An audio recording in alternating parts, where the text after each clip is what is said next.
Perkenalkan, nama saya Jessica Dwi Harni. Saya berasal dari kelas A2 Manajemen Pagi dengan NIM 191016879.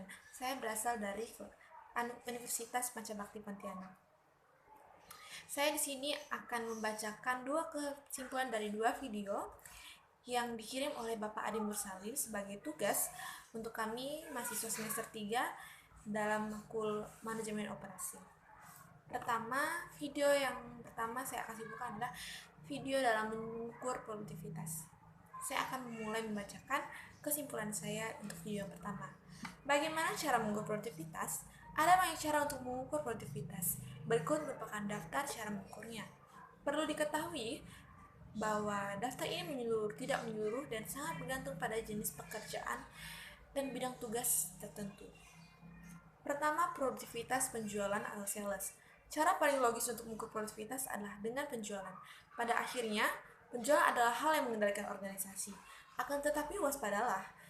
Metode ini mungkin berhasil untuk karyawan frontliner seperti staf penjualan, eksekutif penjualan yang pekerjaannya adalah untuk menghasilkan pemasukan. Akan tetapi penerapan cara ini untuk staf pendukung seperti staf IT, eksekutif IT mungkin akan menghambat produktivitas. Staf pendukung seharusnya tidak mengambil dalih akan penjualan. Target penjualan adalah hal yang paling sering digunakan, tetapi juga dapat menggunakan jumlah penjualan dalam jangka waktu tertentu, jumlah konsumen baru yang didapatkan, dan juga biaya per konsumen baru. Kedua, profitabilitas. Walaupun penjualan profitabilitas atau keuntungan mungkin saja menurun, hal ini dikarenakan biaya-biaya yang terus bertambah. Oleh karena itu, organisasi yang mengukur produktivitas penjualan harus mempertimbangkan untuk mengukur produktivitas dalam hal keuntungan. Produktivitas dalam penjualan dapat diterapkan untuk para individu, sementara profitabilitas dapat diterapkan untuk tim atau divisi. Hal ini merupakan cara mengukur seberapa banyak yang bisa dicapai dengan sumber daya atau biaya minimal. Beberapa standar penilaian mencakup margin keuntungan atau profit margin, biaya per karyawan, dan rasio pendapatan dengan biaya atau income to cost ratio. Terima kasih. Yang ketiga, kuantitatif. Standar penilaian yang sering diterapkan untuk tugas dan yang relatif hanya membutuhkan keahlian minimal, seperti pengapakan dan pembungkusan produk, mendistribusikan atau voucher atau kupon kepada para konsumen dan juga pelanggan. Akan tetapi selalu ada pengecualian. Cara ini juga diterapkan untuk akademik dengan mengukur jumlah publikasi penelitian per tahun.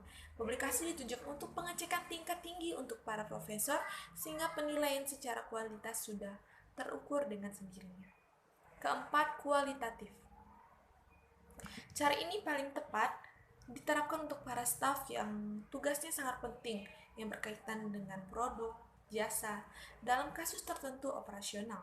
Bagaimana penjaminan mutu atau quality assurance tentu saja masuk ke dalam penilaian ini, sama halnya dengan staf manufaktur, insinyur yang merawat bagian mesin.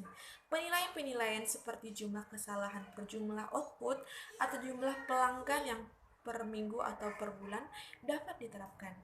Atau untuk pekerjaan-pekerjaan yang membutuhkan analisis dan perkiraan, tingkat ketetapan atau akurasi dapat diterapkan untuk mengukur produktivitas. Yang kelima, itu adalah target manajemen atau manajemen objektif. Mengukur produktivitas berdasarkan tujuan manajemen merupakan cara yang lebih rumit dikarenakan cara ini membutuhkan lebih banyak strategi rencana untuk jangka waktu yang lebih panjang. Beberapa contoh misalnya mundurkan biaya sampai 10% sebelum kurun waktu tertentu, memperluas bisnis ke wilayah tertentu, geografis tertentu, dan meningkatkan kontribusi pendapatan dari suatu bisnis tertentu menjadi 15% dari 5%. Sekilas hal-hal tersebut terlihat seperti hasil kerja yang menentukan penilaian kinerja atau performance appraisal, akan tetapi semakin tinggi tingkatannya dalam hierarki organisasi, tugas dan cara mengukurnya akan jadi semakin makro.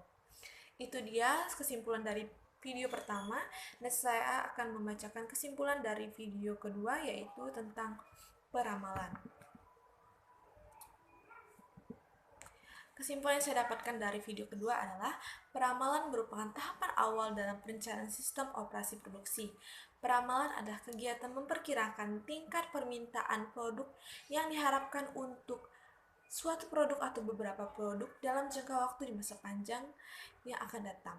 Peramalan diperlukan oleh suatu perusahaan karena setiap keputusan yang diambil dapat mempengaruhi keadaan di masa akan datang.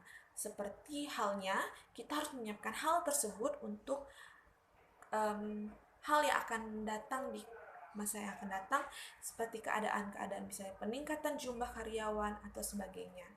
Terima kasih, sekian dari video saya. Selamat siang.